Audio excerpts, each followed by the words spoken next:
this is Governor Bobber. I like good day, doctors. George Allen here. Good day, doctors. Ask my family doctor just what I had. I said, Doctor, doctor, Mr. MD, doctor. Now can you tell me what's ailing me, doctor? Good Friday evening, everyone. You're watching Dr. Policy and Political Architect Show. We are joined today by Jeff Thornton, photographer extraordinaire from Howard County. Welcome. And Dr. Irvine, who's had a nice Thanksgiving, and he was off last week. How's everyone doing? Doing great. I'm doing well. So Good. have we reached the point now my photography skills have surpassed my information security skills? Or Yeah. Oh, really? Yeah. But did you guys saw that we had? Yeah, you guys were both there. We had an excellent event with Governor Ehrlich last night. I think it was a fabulous event. And, Right, I'm going to say that was a nice event. Good job on put there. Governor Ehrlich, I thought, it was good. It was really, I really enjoyed listening to him speak. I will say one thing. I will take slight issue with his, with how he framed Terry McAuliffe's loss, because I don't agree that it was totally just that whole kind of education CRT issue. I mean, that was a factor, but my contention has been all along is that part of the problem for McAuliffe was that he had spent majority of that campaign trying to nationalize the campaign around Donald Trump and saying, all these bad things about Trump and trying to say that he wasn't going to do that. And that definitely did not resonate with voters at all. Yeah. Nope. Yeah. You run on that basis, that's where, Phil Murphy in New Jersey, I mean, he barely escaped because of the same type of thing. So, yeah. And I think the other reason, I think Terry McAuliffe also had a little bit of, I'm Terry McAuliffe. I'm not going to lose. Kind of like Dick Thornburg in the special election for the Pennsylvania Senate, where he lost to an unknown Harris Wofford. And that was never supposed to happen. I think his campaign message, I was the most popular governor in Pennsylvania history. That was his message. Yeah, I mean, and I do think that McCall, I mean, I'm not trying to just retrace all this stuff necessarily, but he also, as a former governor, having been the governor before Northam, I mean, he just I think he did felt a little bit invincible that, they were going to go in there and just, Virginia had been turning a little, they've been going bluer and bluer over the last, several elections. But boy, did that change, that whole election just changed the map right there. And, I know I said this before about, what McAuliffe was doing strategically, but the other part of that too is that his campaign people looked at California, the recall election of Gavin Newsom, how Newsom won, and they thought that was going to be part of their blueprint as well, without realizing that was no one's blueprint. That was a special election in California with so many other factors that influenced it, that you cannot use that as a blueprint for diddly squat. I mean, look, even if Larry Elder managed to pull that off in California, no Republican should have ever thought that would have been a blueprint to pathway to victory in any other state. Okay, California is California in this particular case. You cannot replicate that anywhere else for either side. It wasn't going to happen. Right. That's like almost trying to replicate the Marion Barry. How do you do that? Yeah. Well, they just jailbird in D.C. to a Ward 8 councilman. Was it Ward 8 or Ward 6? Some councilman who was sitting in jail. He jailbird ran, and he ran on prison reform. I guess it's because prisoners are allowed to vote now, I guess, in Virginia elections. In some places, prisoners, I think, are allowed to vote. I think it depends upon the nature of the crime, too. If it's a federal crime, I believe that they are not. But if it's a lesser infraction, I believe that they are. Mm-hmm. Okay. But, it's maybe a sidebar there. But that's another problem in general. We've seen the liberals, the Democrats, decide to basically, give former prisoners, voting rights, and it really doesn't seem to matter. You just submit these names, and if you've got a Democrat governor, all he has to do is sign off on these things and saying, yeah, I'll look at this, and these people will have their voting rights. Oh, remember Terry McAuliffe had his auto pen in overdrive. Remember he was doing all those pardons before. I want to say maybe was it the 2016 elections that he was or was that yeah, I think it, or was it? Yeah, it was Terry McAuliffe who was giving all these blanket pardons to people. He had an auto pen that was just printing out pardons like it was like 5 pardons. Like he had a really bad printer because they were saying he was printing out like 15 pardons a minute in an attempt to pardon every prisoner in the state of Virginia. That was a Terry McAuliffe thing back in the day. This was right before the 2016 election. I wonder who that was. He was trying to help with that 2016 election with all the pardoning, But well, I have to say, but there's a bit of cronyism in both sides. So I mean, that is one of those things that the presidential pardon power and other pardon powers I think should be used with great care because I think it kind of dilutes the whole reason that we have the criminal justice system. So if somebody is going to go to jail for not political crimes but for crimes that were committed while in office, that we're talking about two different things. I mean, there obviously are things where there may be a party is unfairly judged or something, or that people are unfairly treated in certain cases. But in general, I hate how it's kind of been used as like a you take care of me, I'll take care of you. It's kind of like you get a jail free card. That if you if you stick with the party line, then it's kind of like once I get to power, I'll make sure you don't get hung for your part. So it's that cronyism. It's even the there's a famous Supreme Court case back in the days when I believe it was that Jefferson, his administration on the way out, or was it Jefferson or Adams? One of them. It was one of those two administrations. One of our brilliant viewers will tell us, but evidently it was he was appointing people after he lost an election to things like Supreme Court and all these things. And I want to say, so that he was appointing justices after he lost the election. Yeah. This is like after the inaugural, or just after after the first part of where he's kind of like the after the November elections. Because remember back then they didn't do the swearing in until I think it's sometime in March because it was a little cold in DC in January then. Right. Well, they do have a little bit of a lame duck. But he was also appointing to people like on commissions and stuff like that as well. I mean, famous for that is Pierce Glendenning. When he left, he gave a lot of appointments to a lot of Democrat cronies. These appointments were for various boards and commissions that lasted for a lot longer than Governor Orlick's term. One of them being Evil Mike Collins, the Democrat former failed senator from Eastern Baltimore. And I remember I was at an event where Mike Collins goes, "Oh, I'm so glad that I'm finally making over $100,000." And then he was telling me how I go, "So what do you exactly do?"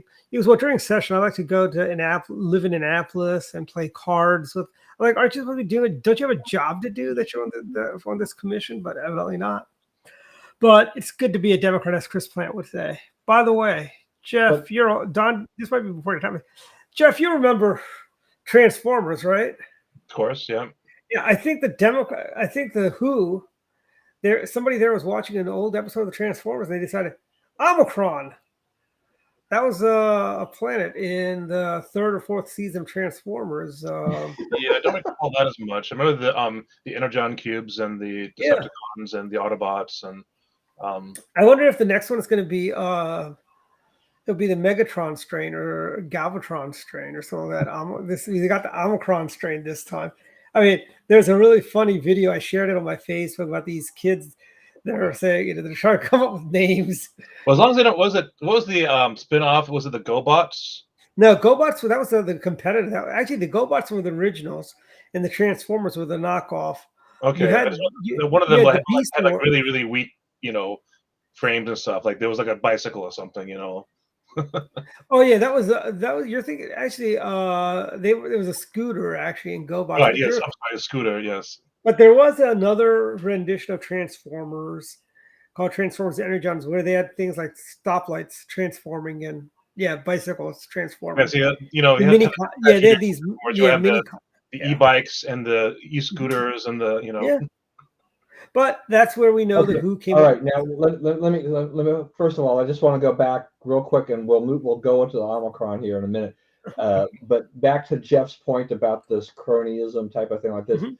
I mean, Dwight, I see you as the guy where almost no Republican can do any wrong, kind of a thing like this. Yeah, kind of like that. It's like, and it's I wasn't always like this. What brought me to this point is how Democrats are so unapologetic about their losers and failures. They still defend Abscam. Oh, that wasn't so bad. That was a Democrat scandal. Oh, Jimmy Carter, he wasn't so bad. Bill Clinton. They defend every one of their. They still defend George Wallace and these other. And Henry Wallace, who was a communist, who was vice president for FDR, he ran as a communist or socialist, I think, in for the 46 elections. And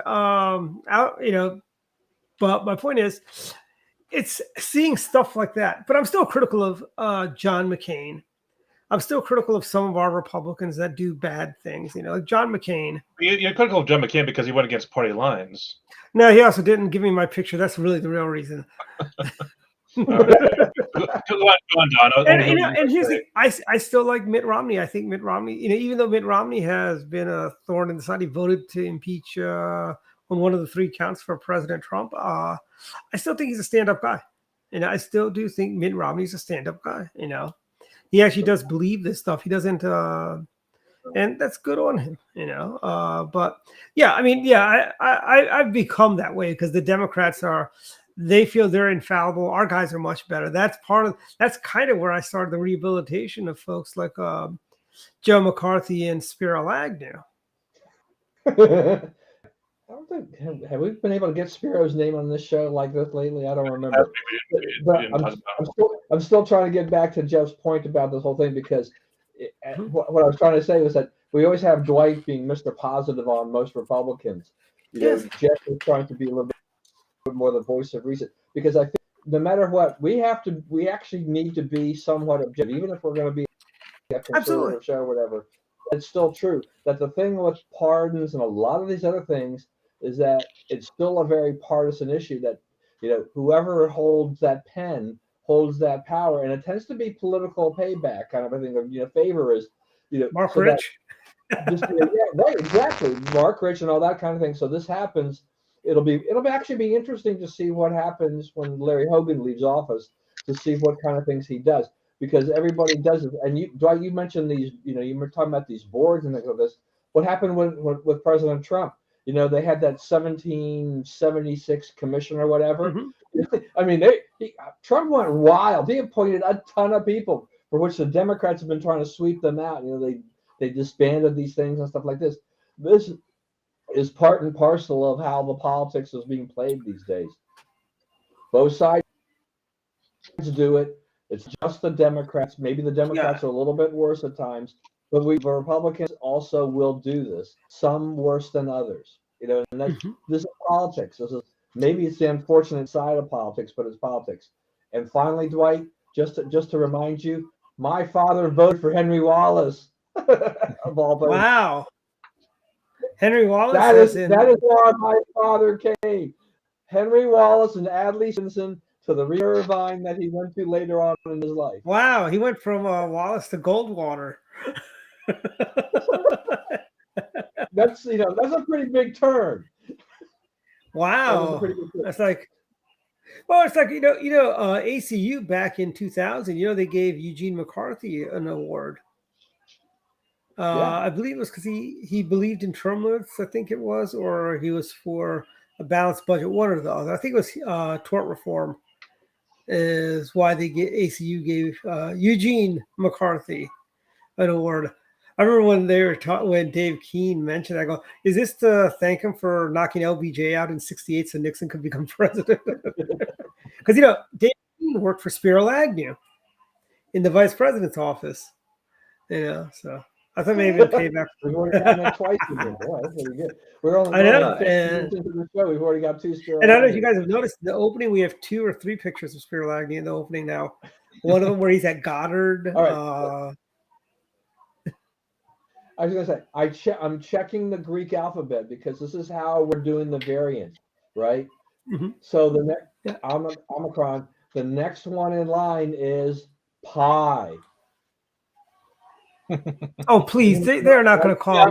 Did we actually? I know Omicron was the latest one, but did we actually skip all the other intermediate variants? Because I thought there were other. No, the because you way got I understand it, Gamma, The last Delta. one I seem to remember was Gamma. there were other variants, but they were less variants. And so, Okay. they've gone through this, and then they got to Omicron, and because it's become, more substantial, they're pushing that one out because Okay. the one we really went to, we went from Delta. We I didn't hear the Epsilon, Zeta, Eta, Theta, Iota, Kappa, Right. Lambda, Mu, Nu, Z. Oh, the one before Omicron. They may have skipped this one, which was XI, right? How does it? Mhm. Gee, that might not have It's been a G. so good for a virus that I believe we should either have these things kind of like Wuhan 1, 2, 3, 4 or whatever, or we ought to name them after Xi and Mao and those guys. Let's call a spade with this virus. Absolutely. You notice we wouldn't have a Chiang Kai-shek variant.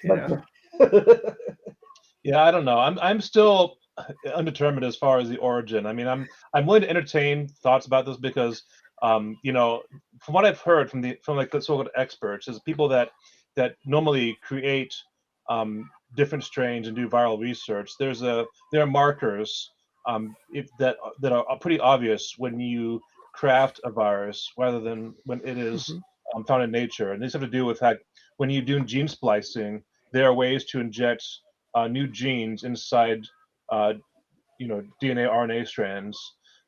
So basically the proteins, I don't say proteins, the enzymes which take apart the strands and inject the new nucleotides, the RNA strands that have the genetic code. They look for certain markers, and so there has to be like a sequence of certainly a certain type of marker so it can inject it, and so it can't just do it anywhere randomly in the strain. It's got to be somewhere specific. So I say that all to say this is that from a technical standpoint, my understanding is that people who looked at this say that whenever there's been a man-made virus, there have been markers that show like where the splicing has occurred because you have to put it in certain spots. This is how the technology works. Mhm. And then you can see the other parts are like unchanged. You got original stuff, then a new part of it, then original stuff again, and that shows like a change. But in this case, we didn't see that. So that's what I've heard. Again, I'm not an expert. I've just, the research I've done seems to imply that this was actual natural strain. Now, how they got the strain, they may have been doing, unethical research to do testing for other strains without having to do like genetic manipulations. They may have been trying to harvest more virulent strains of the coronavirus for testing without, actually engineering it. So that's possible too. There's no question that it came from that region of China, but I hate when people would kind of just jump on all these thoughts about like, but this is conspiracy and this was genetic engineering where they were actually designing viruses.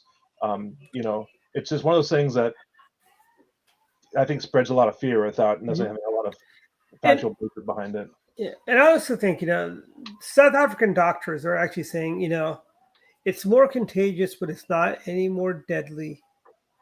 You're not going to die from this if you've been vaccinated. It's like having a bad case of the flu. Everyone should get their boosters. Frankly, that's it's like dying of pneumonia. It's like most people don't die of pneumonia nowadays, but it is still extremely virulent, and it's one of those things. If my point is, I think it just seems like this is all being hyped, and it seems like every few months when you think things are calming down. Look at Montgomery County. We had a mask mandate early this year. Then they got rid of the mask mandate for a few weeks, and they brought it back. The mask mandate. They got rid of it again for a few days this time. I think maybe we had 3 weeks without a mask. We could go this time around. Then they brought back the mask mandate. It seems like this is just an exercise in they're just doing this. But one thing I have noticed is since Montgomery County brought the mask mandate back, I'm seeing a little bit of a rebellion. I'm seeing a lot more people walking around without a mask. Like obviously you have to wear one when you go inside the store, but I see. Used to be I'd see people with masks. They walk in from their car. They got the mask on, but now I see them putting the mask on like I do, right as I'm in the little buffer area where I'm not quite in the store, not out of the store. I'm throwing the mask on at that point. Well, I think Don made the point several weeks ago that at this point, everyone who is going to get the vaccine shot has gotten the vaccine shot. Mhm. Everyone who's not gotten the vaccine shot is not going to get one. The people who want to wear masks can continue to wear masks. The people who don't want to wear masks are no longer going to continue to wear masks. So I think we're past the point where it makes sense to try to dictate these kind of policies. Again, I'm not taking sides on whether the original rulings were good or not, but my understanding was that we did those. The reason we did that was to kind of flatten the curve, to make sure that our hospitals and such could handle a potential caseload of incoming patients with this. At this point, I think we've reached the threshold where we know more about the virus. We have the capabilities to deal with it. That it's now become more of a personal responsibility kind of thing. Now, I'm not saying that there still aren't considerations for people that are at risk. I think that there are things we should still do to protect the people that can't take vaccines. But as a general rule, it's one of those things that I think we've kind of exhausted this play out, and trying to have the state and local counties and other smaller districts do micro enforcement of like, well, here we can or here we can't. At this point, I think it just makes sense to have businesses and individuals decide what makes sense for their environment, and just leave it for that, because ultimately, I don't. That's my personal feeling, is that we've done what we can as a country to make sure that we have the resources for this. We've given the people the ability to protect themselves. At this point, we have a limited ability to do anything further than what I think we've already done. Very And I, true. and I think some people that might have been a little bit on the fence, with Omicron, even if it doesn't develop to be too much, I think some people will be pushed to the get the jab kind of side. They don't want to go through other stuff at this point in time either. But yeah, you're right, Jeff. I mean, all these, we have so many different regulations now in this area.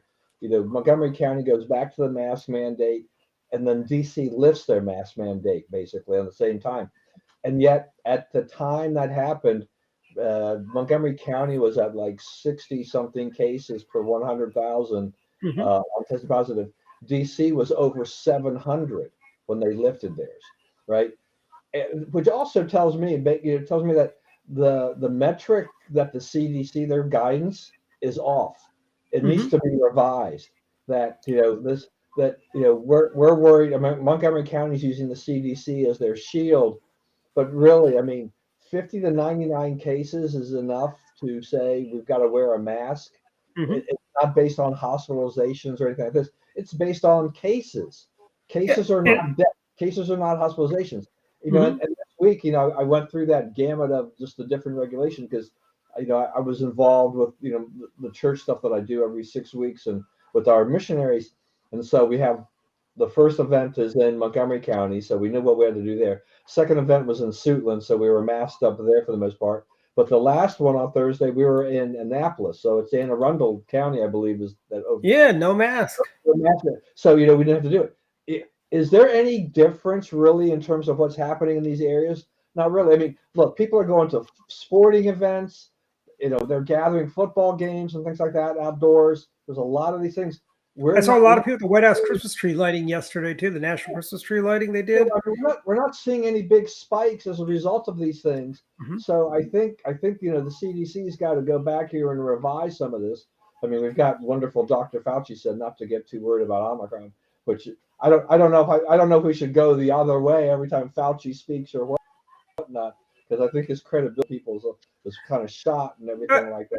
Does this not feel like, remember back when President Bush and we had the threat levels, And the Democrats were accusing the Bush administration of raising the threat level to orange on a whim every so often to scare people. They were accusing the president of using that around elections. Now, I mean, I think the Democrats are doing, and Dr. Fauci, they're doing the same thing with these. It seems like every time there's something happening, something bad is going on with the administration. There's this new variant that's going to kill us all. You know, they had Delta before, now it's Omicron is the big bad. It's kind of like watching Flash on the CW. There's a new big bad every season. Now it's Omicron, and after Omicron, it's going to be it'll be Pie Master, who by the way is a Flash villain, Pie Master. Yeah, it's hard to. I mean, there's no fact that that's not tinted with some political, connotation, because that's just how we've split our issues. We've chosen to be so divisive in cases that there are no neutral political issues. I mean, you talk about any issue that affects anyone, there's going to be a political tinge to that. So when it comes to vaccinations or the new variants or even releasing figures, these are all things that people feel very strongly about, and so they tend to align with people's political views. And so remember how Trump was saying how he didn't trust the metrics that he was getting. He wanted to have them directly. He wanted to have them because he didn't trust his departments to get them first. He wanted to get the first line of metrics. Yep. So I mean, again, it's one of those things that hard to know what if there are ulterior motives. But when it comes down to it, I think the public needs to be informed. So whether it's something where the threat level for the terrorism threats, that was a new thing where we were assigning threats. I mean, the military still has threat levels. We still have, if you go to InfoSec, I mean, I was joking before, but InfoSec world has threat levels. They know how the internet is abuzz with various threats, and there are different levels of alertness that people will have at certain times, and those aren't sometimes they align with certain times of the year or certain events, but that's the famous saying that correlation is not causality. There may be correlations to these things, but that doesn't mean that one has caused or is impinged upon the other, that this was because of this. There may be correlations between how you feel about certain things, but that doesn't mean that like this was done for a political reason. For example, like these variants and the publication of those aren't an agenda from a certain political group, but each political group will take that and spin it their way to give it the message to their constituents. True. Right. But that's just my 2 cents. I've got a theory. Prove me wrong, Sleepy Joe. Don't bring up real. We'll have Pie Master will come right around election time next year. I have a feeling. That's when the new big bad will show up, Pie Master, and that's what we're gonna, But prove me wrong, Sleepy Joe. That's just my prediction. As in a way for them to kind of stifle the turnout at ballot boxes, so to speak. Well, By the way, you're talking about politicized things and stuff like that. I mean, and I think there's some blowback in this, Biden trying to force private companies and a lot of others, to have, he's got a lot of pushback from there. Yeah, and courts, a couple of courts have struck those down, which has kind of hamstrung the Biden administration because they thought that was part of their policy. But there's a lot of this government control from Biden. I mean, here's a guy who heavily criticized Donald Trump for the way he handled the whole, virus, COVID last year, and now we have more deaths in the U.S., already than we did all of last year. And maybe some of those factors are how it was accounted for at the beginning. But Biden, since he's taken office, I mean, he hasn't really improved things on that front at all, right? And There's a clear difference with how Trump's policy was in terms of he pushed for the paycheck protection program and getting that the forgivable loans for businesses that were struggling, whereas Biden was like, we're going to give people the child tax credits advances, we're going to give them the protection from eviction, And these kind of that's things. So led to inflation. That's right, why right. So we're the point is that one's focusing on the employers, which can pay the employees. The other one is just bypassing the businesses and just giving money to employees. So what's happening is that we can't get people to work because there's no. We've kind of short-circuited the chain. We've said, okay, the businesses, we're not going to protect them. We're not going to give them any money. We're just going to give all the money we would have given to the businesses directly to the employees. It's like I hate to say trickle-down economics, but in this case, like if there are no employers, then you basically created like a socialist environment at that point. Well, Because remember what the Nancy government's paying Pelosi. these people at that point. Remember, Nancy Pelosi once said unemployment checks are stimulative. Yeah, they stimulate you staying home. But we have a friend who stays home because he doesn't have to work. If I didn't have to work, I stay home anyway because I work at home. But it's the natural inclination people to do as little work as possible. So unless there are incentives that reward behavior, people tend to revert to the most selfish and lazy kinds of behaviors. That's just human nature. So when you pay people not to work, when you don't incentivize people taking risks, if the businesses are more at risk at staying open than if they close, these are all things that disincentivize business. So why would you expect business to survive in this environment? And here's something else for you guys. I filled up for gas on Wednesday in Annapolis. I was at a quarter of a tank. I had a quarter tank of gas. I filled it up. Cost me $77.49 to fill up. So what are we paying per gallon? $3.49 a gallon. Well, I predict it's going to go up to almost to $4 before the end of the year. Yeah. Well, Joe said, the DCCC, I think, tweeted out today saying the price of gas fell 2 cents, but it's still higher than it was a year ago. The only time we saw it go down is, what was it? I can't remember how many years ago it was, but it almost reached $4 in certain areas, and that point, that was everyone was freaking that was during out. Obama's administration. Right? Yes, it was. And then that's when we started the re-incentivizing fracking and domestic oil production, and then OPEC freaked out and said, okay, well, we can't let America invest in their own oil economy. We have to cut the price of oil. So they cut the price of oil. They dropped the price of oil barrels, and everything normalized. Well, remember the price, during the beginning of COVID when nobody was driving, the price of oil fell to well below zero. Well, that was a freakish thing in the futures market, though. That was not reality. Yeah. No, but my point is, I'm surprised you don't see Joe Biden blaming Dick Cheney and President Bush for the spiking gas prices. Those oil men are doing it again. But this is benefit. Who's benefiting from this is Hunter Biden from the higher cost of gas. Hunter is making a lot of money with the higher price of gas. Well, what's happening is that I think if there is a secret agenda, what it is that I think the Democratic Party are too much invested in alternative energy. Not like, when I say alternative energy, I mean like the renewables, like solar and wind. And while I think that those are appropriate technologies in certain cases, and I would love if we could, I would literally honestly love if we could be a solar powered nation and that's all we had to deal with. The reality of it is we just cannot. That is not the type of energy which makes sense for national infrastructure. They're great for homes. They're great for farms. They're great for signs. They're great for rural areas where they don't have a good service for the grid.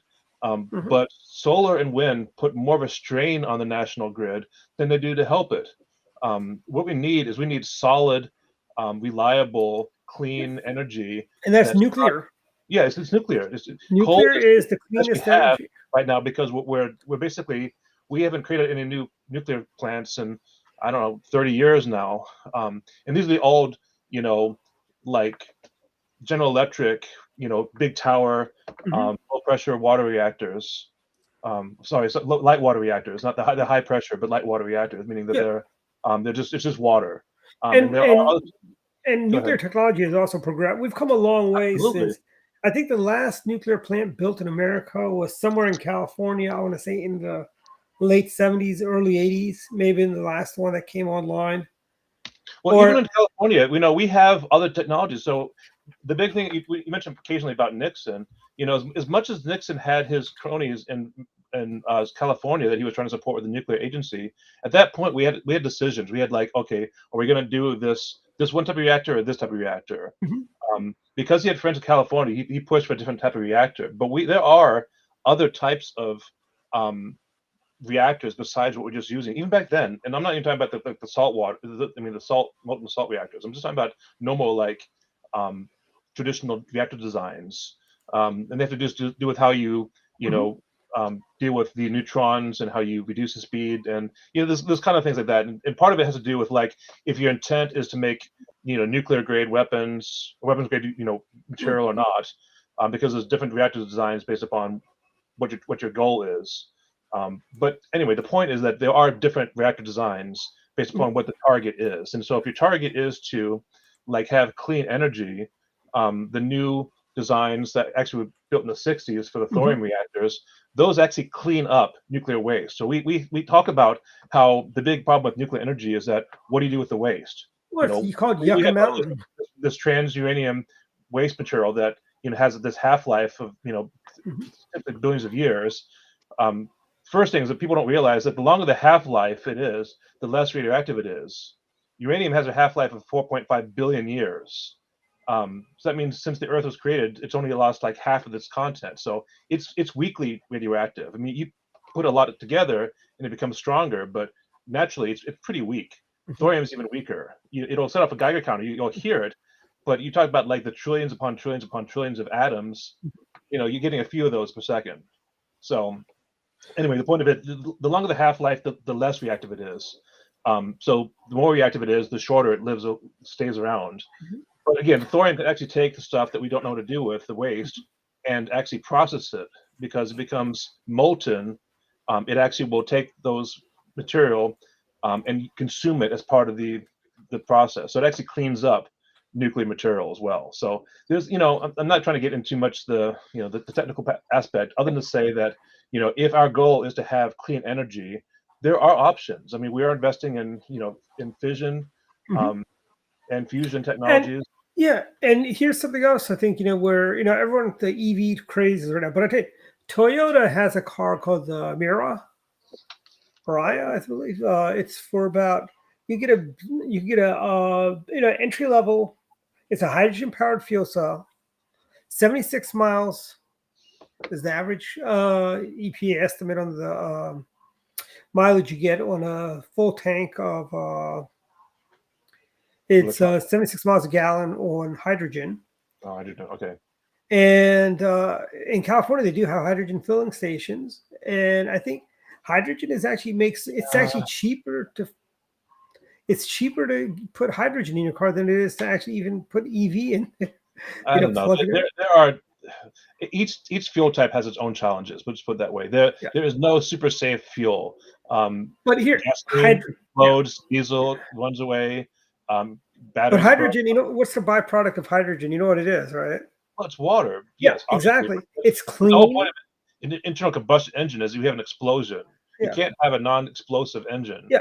So anytime you have, the goal of it is to have a contained explosion. Yeah. But you've got, you've No, seen. but you don't know what I'm saying is you don't have the exhaust that you do from these horrible, horrible gas-powered cars as the environment. This is just water. Imagine having a hydrogen-powered lawnmower. It's just not going to happen. It doesn't make sense economically. Neither does an electric-powered lawnmower either. Frankly, well, you've got batteries at least at that point, but they have like fuel cell batteries and stuff. You've seen like for camping. I've looked into like the fuel cell and the membranes that are used for both like methanol-powered fuel cells and hydrogen-powered fuel cells. And why I love the concept of it, I mean, it sounds hyper cool. You just like it's just hydrogen or just methanol. The actual cost and the efficiency and what you get from it is just so weak that unless you're going out into space and need like a low power for years and years and years, it just has no real practical place in our society. So again, I love the concept of it. I love the concept of hydrogen powered vehicles. I love the fact of natural gas powered buses and such, but in some cases it just doesn't make sense. Now, what I would say is that every area and every economy should think about what makes sense for an energy source for them, whether it's something that is like energy, like electricity, or if it's natural gas, or if it's whatever.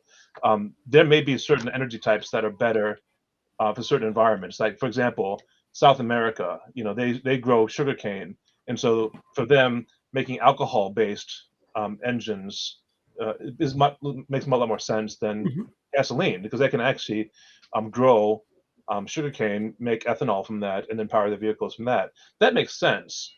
We've tried that in the U.S. with both cane and the swatchgrass and corn and such, and you can do it, but it's not really economical. It doesn't really have a net positive return. My old Yukon actually was an E85 car where you could actually, I could put E85. You just can't find E85 around here. You got to go all the way to. Only place I found E85 was actually outside of Atlanta, Georgia. Yeah, the southern states do it more, but they also incentivize too. You got to realize that the corn farming industry down there is also that they're given incentives by the government to manufacture corn and to make ethanol and such. So they have incentive to do that. Otherwise, it just wouldn't make sense even for that. So anyway, the point is that there shouldn't necessarily be just one choice of energy. But if we're talking about I'm talking about the national power grid.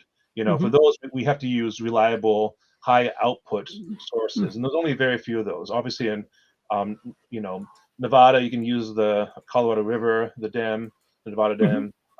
You can use the nuclear where it makes sense. You can use, in some cases, you can use hydrothermal, or you can use other areas. But when it comes to like the renewables like wind and solar, those are not always on. They're by climate and by the sun. So those tend to not align with like peak usage. So like people are home in the evening when there's no sun out. People, not COVID, current environment, but most people work and leave their home during the day when the solar comes in and provides energy. So there's kind of this inverse demand of like when solar production is high, demand is low. When solar production is low, demand is high. So it kind of hurts the power grid in both directions. Yeah, and we have friends in Texas. You and I, Jeff, mutual friends. Don's got friends and family in the Houston area. Yeah, ask him how well that solar and wind worked out for them last winter. It's not a panacea, and it's like all of the above. It's like for transportation, you want to solve this, you got to throw everything at it to solve the Don't just rely on mass transit, because that's not a panacea. Excuse me. But there was a study that said colder weather makes you yawn more. It's kind of fun. Cold weather does that, and but anyways, so the government wanted to have people drive more electric vehicles. What they do, they created tax rebates for people who drive electric. There are ways to encourage behavior without mandating behavior. So I'm all for providing tax benefits for desired behavior, whether it's to have kids or to have certain type of energy or whatever. Those encourage. They don't mandate. They don't say you have to do this. But if you're going to do this, we will reward this behavior and say, okay, we're going to recognize that you've done what we've asked you to do, kind of, and here's your incentive for that. I'm all for that. I think that's fine. But having to enforce that you can only do this, or have the Montgomery County rules that you can't use gasoline lawnmowers anymore, or how California is going to be that you can't buy gas-powered lawn equipment anymore, that just seems very short-sighted. I mean, again, you may want to provide rebates for people that buy electric, so that makes more sense economically. But people vote with their wallets, so make it so that they vote with the right choices by giving them the reason to choose one technology over another, by making it more economically viable for them. Well, that's the thing, though. I mean, these sources, all these alternatives. I mean, if we want a level market, I mean, we just need to be able to stand and show that they can do this on their own without all these other, incentives and all these other breaks. So our one transportation secretary, Pete Buttigieg, in an interview this past week, trying to defend, and talk about high gas prices, he said if every American family, bought an EV, they would never have to worry about high gas prices again. And it's like, exactly how you're going to get this to happen? Now the administration, what's one of their plans, right? In this whole Build Back Better bill, it is to give union, operated car manufacturing operations a bigger tax credit for buying an EV there, right? If you buy a tax credit from like the GMs, you'll get a credit, you'll get a tax credit for buying an EV that's worth about 50% more than if you Toyota. Okay, that's a market motion, and that's completely and blatantly unfair. Yeah. And all these tax incentives. Elon Musk would be here if it wasn't for government tax credits. That is what helped get him off the ground and be able to build the business that he has. Is that he's able to sell cars because there's $10,000 or $12,000 worth of tax credit, which is a lot of money to rich to say, okay, look, I'm going to just wipe off $10,000 while I can go buy this great little toy of mine. I'll do that in a heartbeat. And so they do this. But yes. Ford Motor is planning on greater than 50% production of EVs, by 2030. And what no one has been able to explain to me yet is exactly how this is all really going to work. One of the problems is that you mentioned. We've got a grid problem to begin with. Now we're going to spend all this taxpayer money to build charging stations across the country.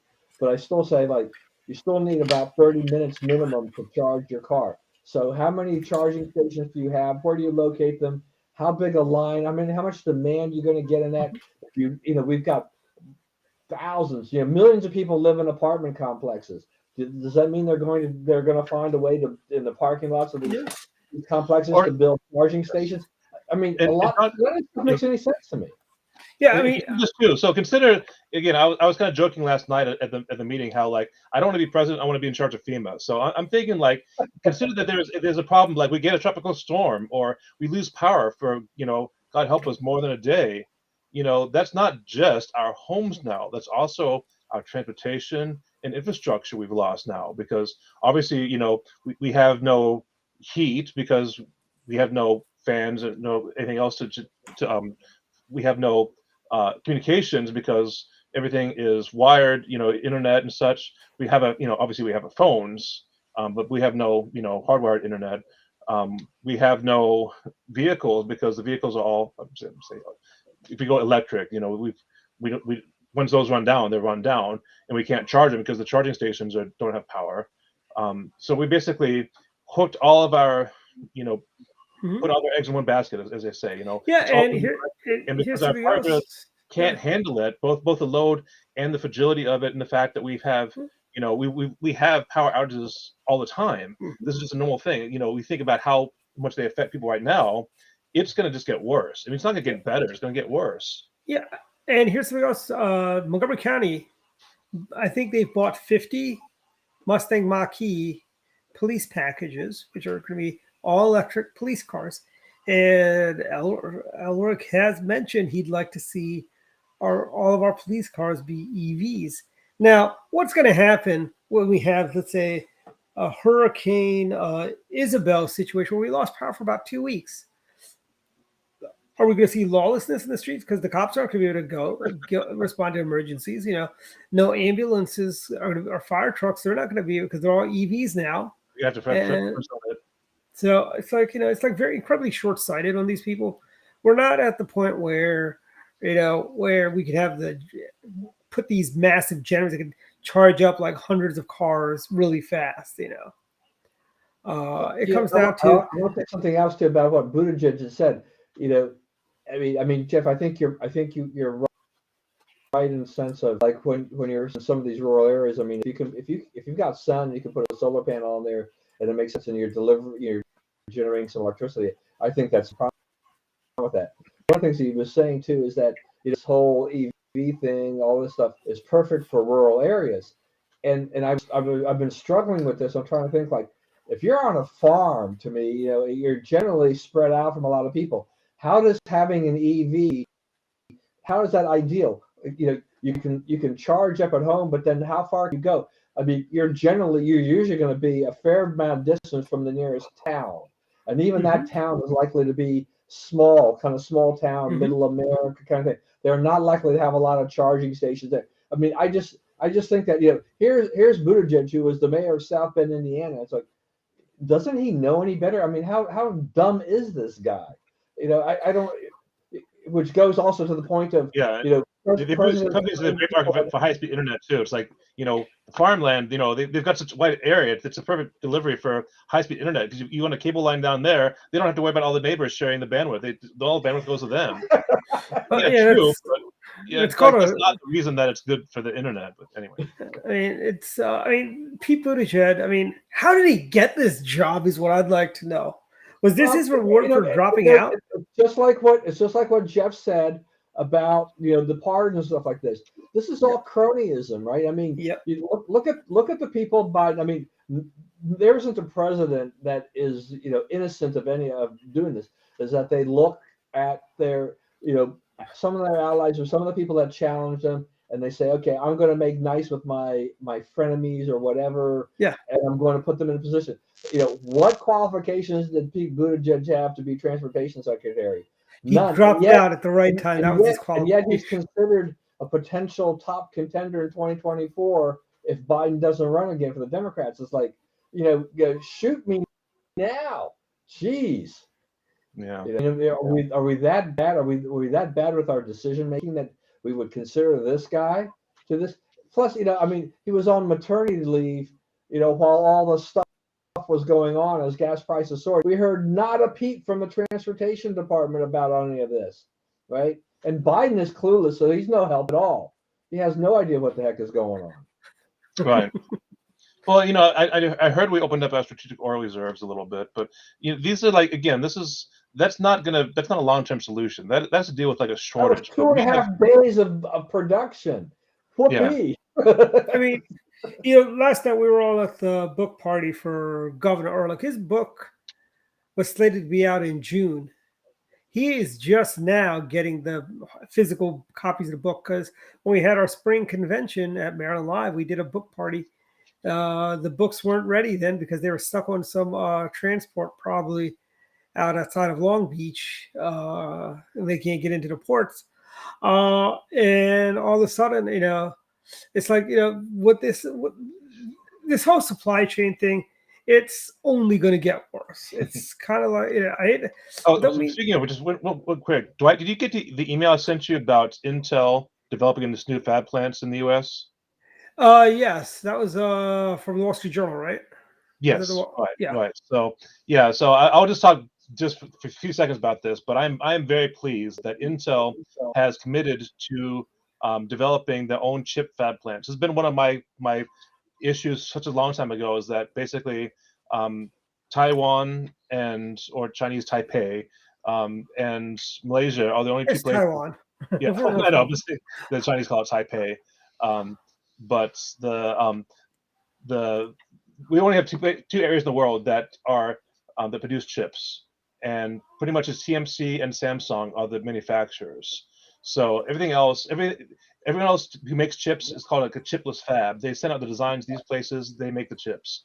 Intel has committed to making next generation chip fabs in the US, which is amazing. And then they've also committed to accepting and producing chip designs from other manufacturers. So it's not going to be an Intel only plant. They're going to allow third-party chip manufacturers to manufacture locally. Oh, so we'll see some raisin plants there too. Raisin chips coming out of there. By the way, we should see some ARM chips. We should see some Broadcom. We should see other types of chips that are used besides Intel. So that's been a huge supply chain problem we've had for a long time because we can't. There's socioeconomic problems down there that we can't really control because it's not our domain. So.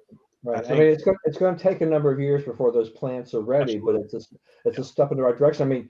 I mean, this chip thing is so bad. I mean, we're using we're going to be using some older chip designs Yeah. with a few modifications in order just to crank out what we can just to meet some things. I mean, and I think we've talked about this before, where there are vehicles that are coming out that are not going to have all the features they used to. Yeah, a lot of because they GM can't cars get aren't all going the to have the chips. heated seats.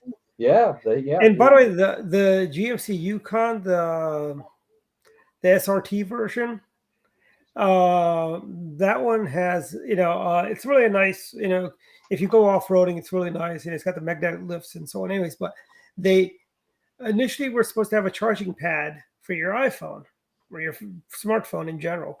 They took those out so they could have so people who buy Denali's can have all the bells and whistles. So I think the Yukons, like a lot of the SLTs model, like the one I've got, which is basically has every possible option I can get on it right now.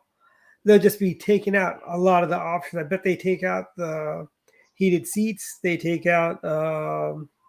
They might even take out my what do you call it, driver assist for the lane control. They might take that stuff out of there. I don't know, but they're doing a lot It of. also affect the domestic car manufacturing business too. I mean, like in Michigan, the big thing is buy local and such. But if we are cutting off our hand to save a foot when it comes to car design, and we say we don't have enough resources to provide every car with the features we want them to provide, and overseas, Nissan, Toyota, Hyundai, Kia, they all have different you can suppose they have the chips that we don't.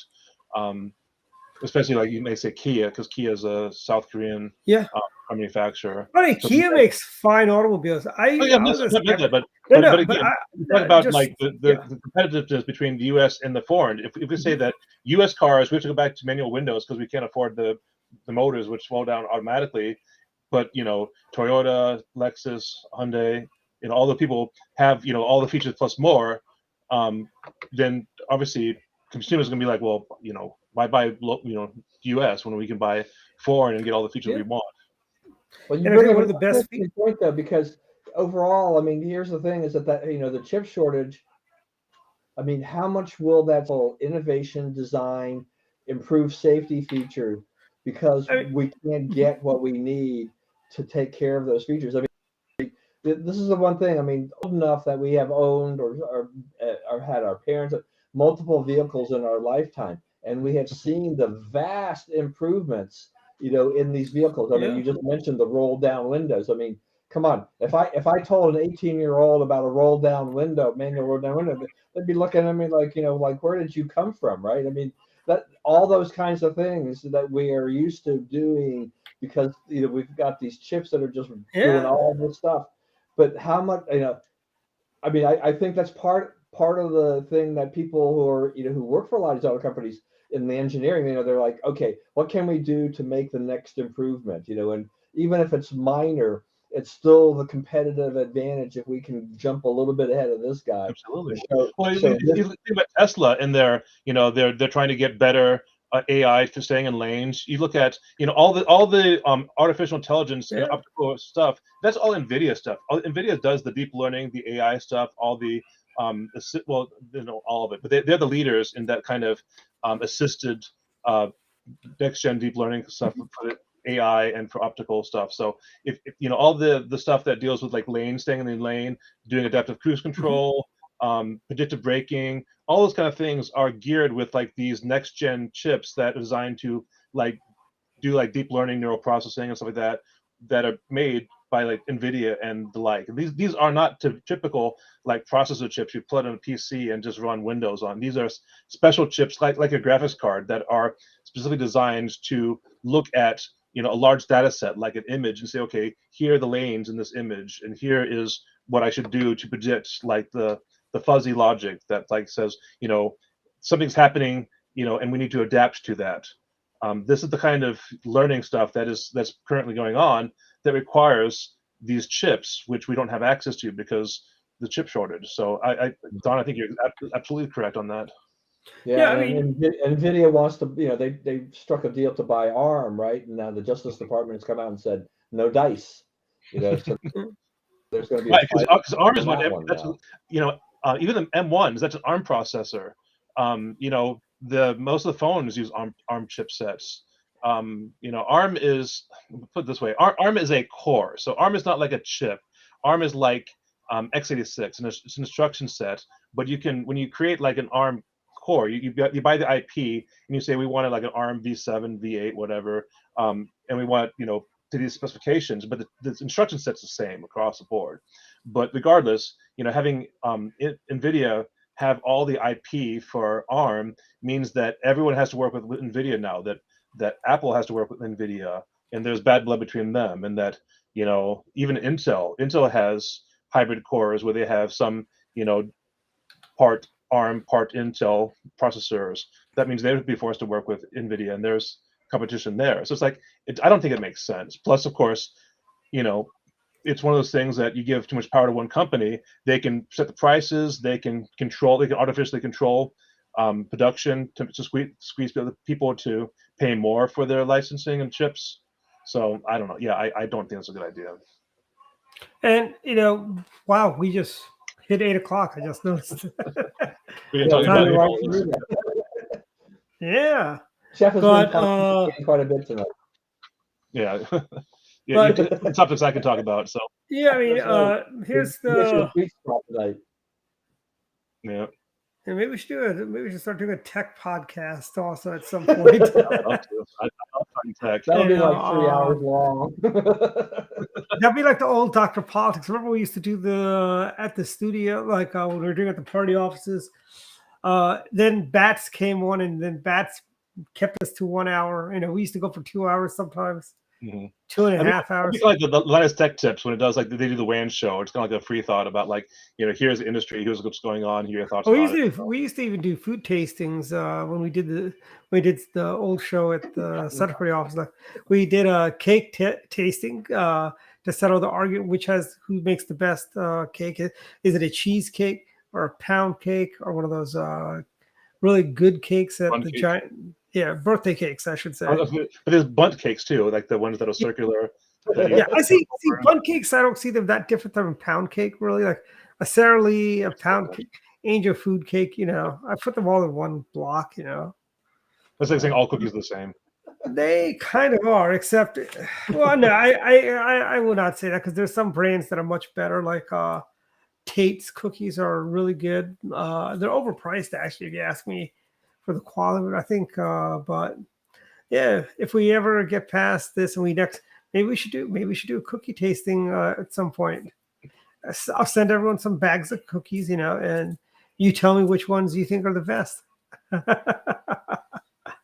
And we're almost at Shamrock Shake season, Don. Just so you know, it's like March. No, actually, they started middle of February, like right around. I think it's after Valentine's Day. So we're in that window. We're within 90 days of the first Shamrock Shakes coming out again. And my pumpkin spice eggnog season is coming to an end, so I need to stock. Oh, you get pumpkin spice anytime you want, I think. We get the eggnog. Hey, look, I'll have to give them credit now. I mean, they have the pumpkin spice one and they have the maple one now too. It's like, really? I love maple. Yeah, maple. Did they use? Is it me or am I remember? Did McDonald's used to have an eggnog milkshake or They did, something like yes. that? I think thought they did. so. I think they did. They actually do. Yeah. No, That was I one of thought the better so. ones. Yeah. They also had an orange creamsicle shake, which did not last as long. Yeah, I remember that one. That wasn't as good. I liked it, actually. Do they still have strawberry? Is that still a flavor they do? Or is that? Yeah, they do, and I don't know why. Nobody seems to like strawberry. I'm not a fan of strawberry. I think strawberry. I love strawberry if it's done right. Right. Yeah, that's the thing. McDonald's imitation strawberry has always been a little bit. It's like what they do. You know what they do? No. They take vanilla ice cream or whatever that is, imitation vanilla ice cream. And they, the quick strawberry quick. They just probably threw a few spoons of that in there, and there's your strawberry shake. Yeah. Then again, I've never been a fan. I mean, I've grown strawberries in my backyard, and I've gotten a lot of strawberries, but I'm not a fan of strawberries. I think technically the McDonald's stuff is considered a custard, not an ice cream, based upon like the milk fat and everything else. But don't ask me the differences, because there's like how much egg you have in there and how much milk you have and sugar. It's always shows. They all taste good. It's all good though. But we're at final thoughts, and let's go. Final thoughts, Don or Vine? Final thoughts. One of them is for Dwight, because on the list was that now that we have a baseball lockout, Dwight's not Well, going to have any yeah. Orioles magic for a little while. Well, actually, Yeah. I've got a plan for this. Okay, why don't we do what the Can't wait. NFL did? Let's break the unions. Let's crush the unions. Let's hire replace. I mean, there's a lot of people that play baseball and cross the union picket lines, and then we can smash the baseball players union into pieces. We could do what Reagan did to the air traffic controllers in 1980 when he fired all the get back to work when you're fired. We should do that. And maybe if all the Orioles or all the really good Orioles cross the picket line, we could have a great season playing against the replacements everywhere else. And we have the real McCoy in Baltimore. We'd have the potential of winning 100 games at that point. Oh, come on. First of all, baseball team. First of all, most of the people on Baltimore's baseball team, they play like replacement players. Okay, that is true. That is true. You've got a few good guys, but the rest of the team is just awful. I mean, the ownership, is perfect. It's a rebuilding year. It's a rebuilding year. But look, I'm not a big guy on unions, but here, the thing is that this is one of those deals too where baseball. I mean, the owners have got a lot of power. The unions have got a lot of power. They're going to be at loggerheads. There's a lot of things on the table about they need to come to agreement with, try to hammer out a 5-year, CBA, collective bargaining agreement. It's not going to be easy. It's not going to be pretty in the end. But replacement players, that baseball has already had some image issues. People talking about the length of the game and the slow pace of the game. The replacement players, no, NFL had we had replacement players in the NFL. It was terrible. The quality of play was just absolutely. I believe the Redskins actually had picked up some decent players out of the replacement. You find a few, but I mean, it was it's not that you want to put on the field. This is going to be a little bit like a lot of things with owners and players in any professional sports league. It's a little bit of cat and mouse, in terms of who end on this issue and whatever. The owners, they need they've got a lot of money invested. They make a lot of money off the players, and they put their stands and in their stadiums in order to do this. So they get hurt if there's no spring training, if there's no regular season. The players, yeah, they're going to get hurt too because look what just happened here. These baseball teams, these owners, knowing that this was coming, everybody knew this was going to happen. They loaded up and they have spent an incredible amount of money in a very short period of time signing players to big time contracts. And part of that is a psychological strategy that you're going to get maybe those players on the owner's side because they're going to be losing big money by not playing.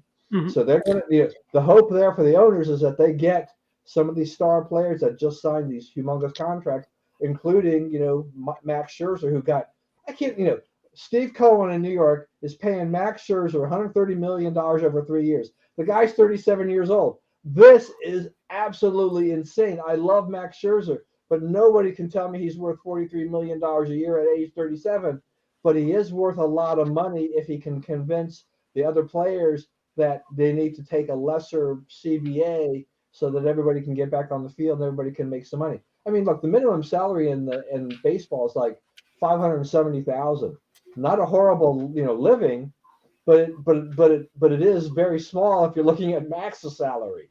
But how many of us would take $570,000 to play baseball for a season? Yeah. So part of me has a hard time saying I feel sorry if the players aren't playing, when they were making that kind of money. I mean, look, even as a baseball official, they know. To your point, Don. Every baseball player and every professional sports player knows that they have a limited window of opportunity to play.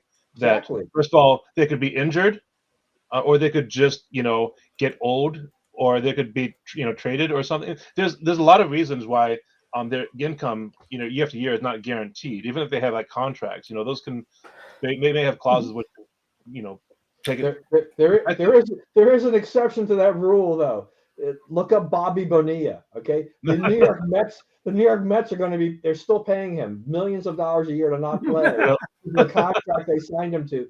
I think he's still got like another 10 years of payments or something. It's considered the worst baseball contract ever. maybe the worst sports contract ever signed by any team, to have a guy who's been retired and he just collects millions of dollars a year, for doing this. I mean, sports has got, there's an issue with sports when they do that, but that's the risk that the owners take. I mean, baseball, the interesting about baseball is just that, unlike the other sports, there's no salary cap.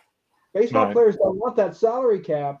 So that makes baseball a very interesting sport, makes it very competitive, but it also changes the dynamic. Basketball, they have salary caps and they've got lots of other interesting things that they build in there with these supermax contracts and all this stuff. And you're like, okay, well, that's what everybody agreed to. I kind of think, see, Don, They can be bought out by other, so you can actually sell contracts, I think, in baseball too. Yeah, I mean, you can do those sign and trade deals in yeah. the NBA. You trade someone, you sign up, you trade them away, and then the other team can dump that contract and clear up their cap space, and then what you get rid of the player and then bring in other players. The financial maneuvering is amazing. Yeah, but Don, my view is this. There's something. I call me crazy. I think salary caps are communists. Frankly, people should be allowed to make as much. I mean, unfortunately, Peter Angelo's. Can you imagine like working in an office and having like there be no standard salary? Like one guy gets like 10,000, and then like the owner's son gets 500,000 doing the same job just because he's the favorite. I mean, that's gotta be demoralizing. I'm not saying it's illegal, but there's a certain team morale. I mean, private industry, there is no salary caps. I mean, I'm making a point here, though. I mean, it's not illegal. It's just demoralizing. If I was to find out that I was only making 10,000 and everyone around me was making 20, 30,000, I'd be like, what's wrong with me? And they'd be like, well, you got to negotiate a higher salary.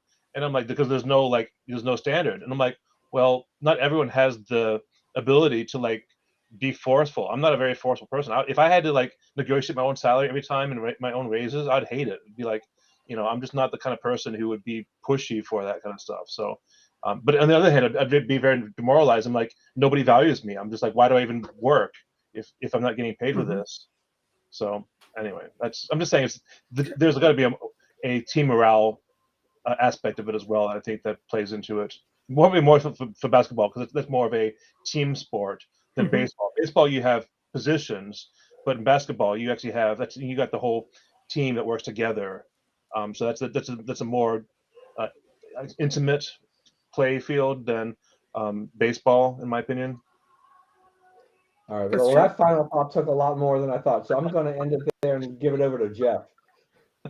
Yeah, I don't know. I've been blabbering on about everything else, so I don't know. I guess I'm so spun around and around with just how things are going nowadays.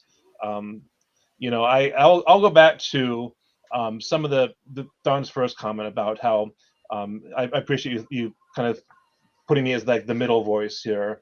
I'm Republican. I believe in Republican values. I try to be clear about why I believe in what I do. And the reason I've said this, and I've increasingly saying this, is that I don't have a problem with some of the Democratic philosophy. I don't subscribe to it, but it's not what I think is right for the country.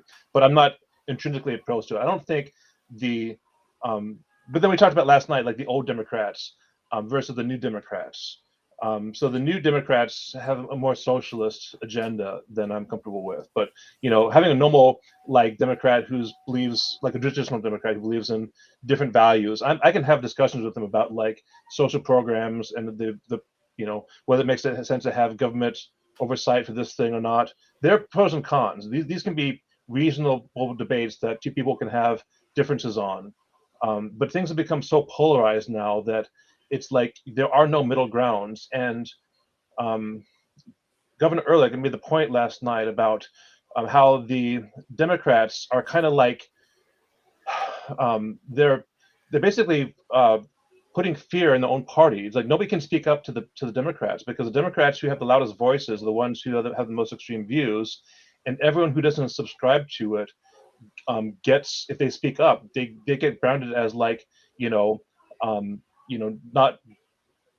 even subscribing to the party line, but they're like they're like against all these things, these social programs and these things. Even though, they could be very moderate in their own head, it's like you have to be so extreme that you have to believe in, like, there are not, the whole non-binary gender agenda and the, the white apologistic agenda and everything else that they promote. If you don't, if you're not 100% behind it, then you're against it. And it's really created a more divisive party than I think I've ever seen in my previous, experience with, since I've been alive and been aware of politics. And it's forcing the Republicans to do the same. It's forcing us to basically go down this line where now, for every extreme view that the Democrats have, we have to have an equally extreme view on the other side. And so we basically, Governor Ehrlich said we used to play between the 20-yard lines before. We used to play in the middle field.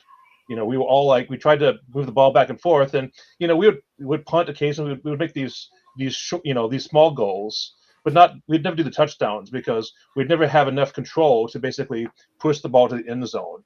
Now it's like the Democrats, they're all touchdown focused. They want to go all the way.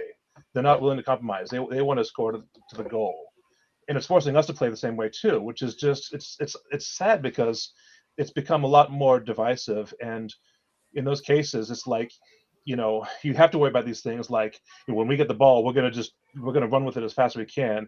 And that's where you see these agendas where people push so hard that, we have fear about, like, the Democrats wanting to push more Supreme Court justices on the bench, or we have these fears that they're going to do these things because that's the only way we can get Washington politics done now, is that once you have the ball, you just push it. You run it as fast as you can, as hard as you can, as far as you can, for as long as you can.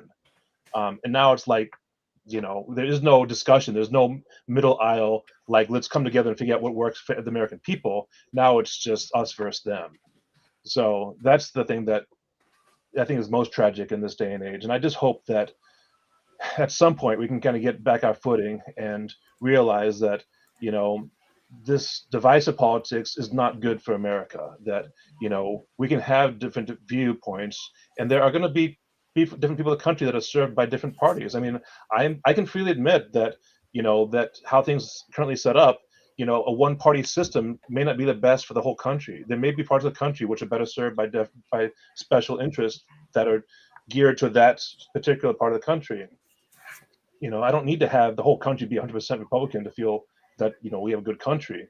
What I do want to feel is that, we have people that have a voice. And that's my thing right now, is I feel like people don't have a voice, that all the moderates' voices have been drowned out by the extremist voices.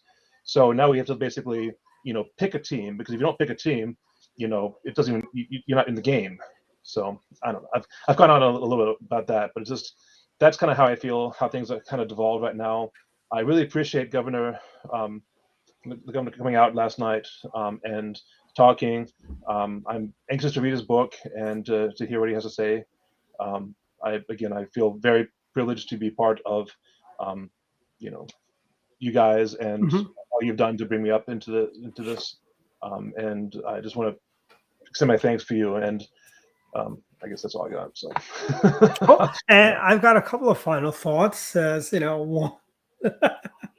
Final thought number one, very important. This weekend, the Republican Club in Montgomery County, along with the state party, the BRC, the Maryland Republican Jewish Coalition Council, the MFRW, we're having our 10th annual Toys for Tots, our Christmas party in Rockville at the Rockville Sheraton on Sunday, 1 to 3. Everyone's welcome. All we ask is you bring an unwrapped toy or $20 for the Marine Corps Toys for Tots drive. Don't give $20 to the Montgomery County Republican Club. They make your checks out to USMC Toys for Tots campaign. And that's the big one.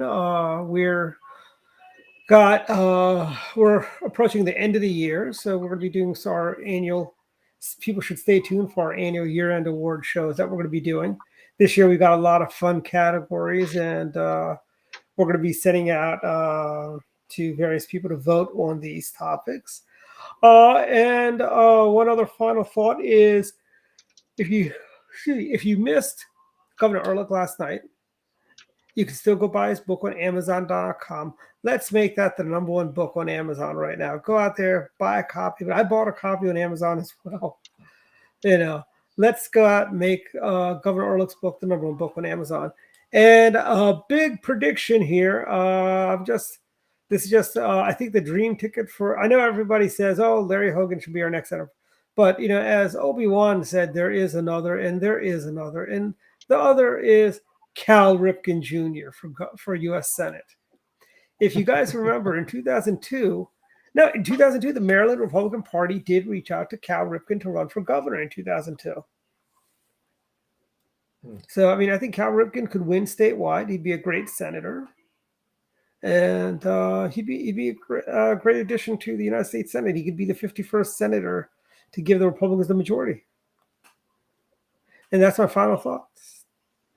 Good night, everyone, and we'll see everyone again next week. Bye-bye. Thanks, everyone. Bye.